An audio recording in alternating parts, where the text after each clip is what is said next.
Let us make another interesting app now.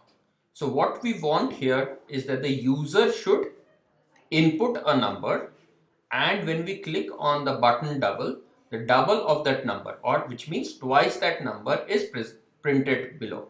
So if the number is say 25, then what it should say, double is equal to 50. So now how do we do it? So we know when the button is clicked, we will come to the on click. Now the first thing we need to do is find out what the user had input. So let us define a string, say S1, and we want to take the input the user had given.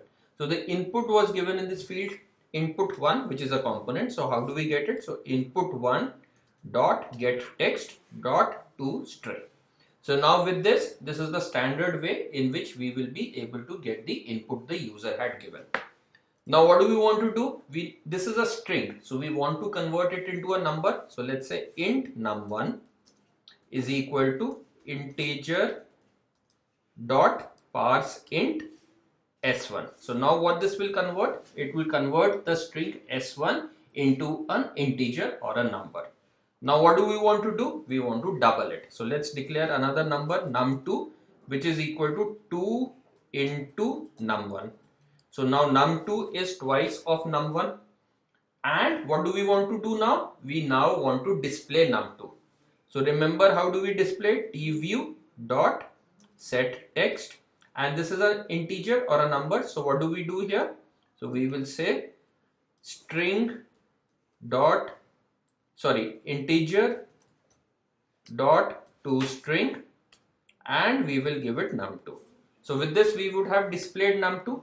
So let us now run our code and see whether this is working fine or not. So the build is happening, and after the build it will now display our app. So let us now input the number. So the number we had first said was say 25, and now when I click on double, what does it show? 50. Let us change this number. Let us say the number is 12. So what should double be? It should be 24. Let's say the number is 200.